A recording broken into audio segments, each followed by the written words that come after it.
Family, আমি কবিতা আবার চলে আসলাম নতুন একটা ব্লগ নিয়ে। তবে এখনো রান্নাবাড়ি করতে যাইনি, রান্নাবাড়ি যাব, প্রচুর কাজ আছে, সব পরপর দেখাবো তোমাদেরকে।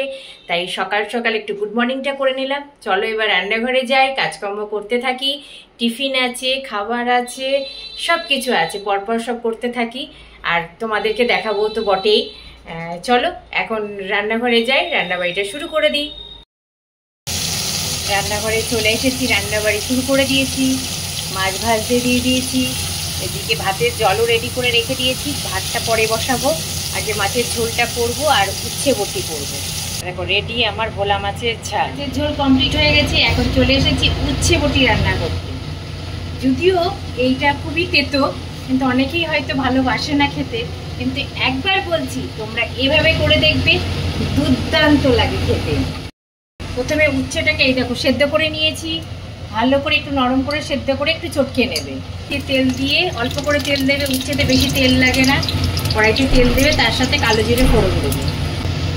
এই যে একটু হলুদ দিয়ে দিলাম, শুকাতে দিতে হবে।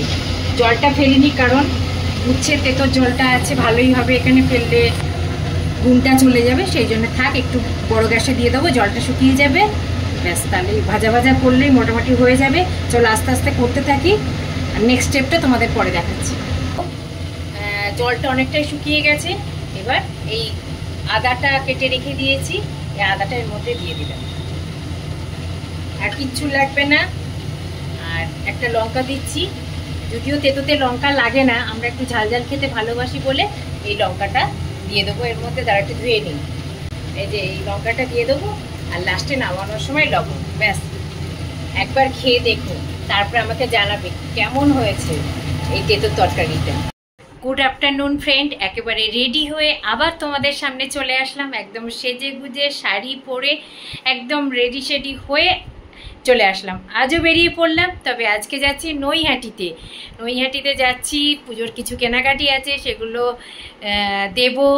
আর কিছু মানে একটু অনেকদিন দেখা সাক্ষাৎ হয়নি, সেগুলো একটু গল্প গুজব করতে চলে যাচ্ছি শাশুড়ি মায়ের বাড়িতে। এখন গল্প শোনার সাথে সাথে একটু গল্প টল্প করবো, অনেকদিন দেখা সাক্ষাৎ হয়নি, সেই জন্যে এখন যাচ্ছি। চলো যেতে যেতে আবার তোমাদের সাথে দেখা করছি।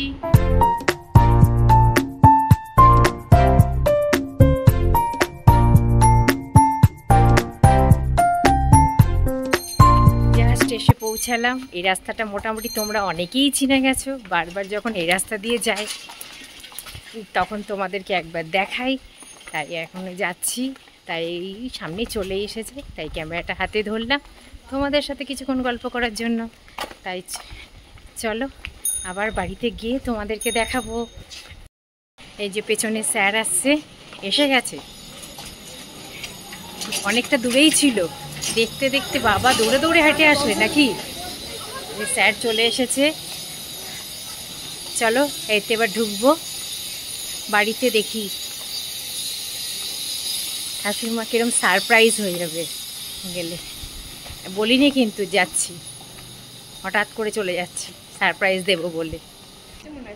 জাস্ট এসে বসলাম, বাবা গরম লাগছে, পাখাটা চালিয়ে এসে বসলাম আরামে, একদম পা হাত পা ছড়িয়ে দিয়েছি আরাম করে বসবো বলে। ঢুকতে না ঢুকতেই শাশুড়ি মার সাথে দেখা হয়ে গেল, গল্পও হয়ে গেল, অবাক হয়ে গেছিল। চলো এবার একটু রেস্ট নি। এই দেখো এটা তোমার পঞ্চ না না, এর বড় আছে বলে দোকানে বলেছে, এর বড় আছে।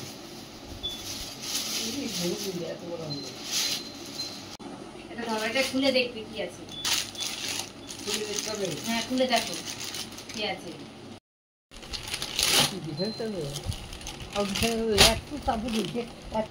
পছন্দ হয়েছে? হ্যাঁ হ্যাঁ হ্যাঁ, এটা কিন্তু তোমার ছেলে পছন্দ করেছে, সাদার উপরে নিয়েছে। চাদরটা তোমার ছেলে পছন্দ করেছে, এটা আমি করি।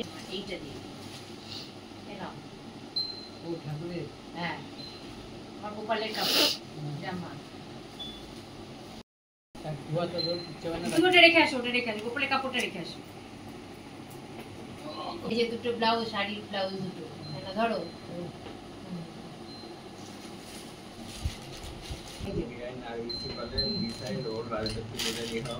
এই যে এখন খাওয়া দাওয়া করবো, চলে এসেছে সব।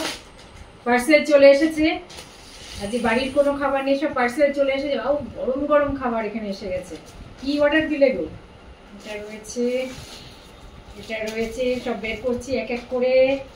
এই দেখো, এই যে রয়েছে। চলো আগে আগে একটা করে খুলে দেখি কি আছে ভেতরে। ওয়াও, এটার মধ্যে আছে মোমো। ও, এটা সাম্বার বড়া।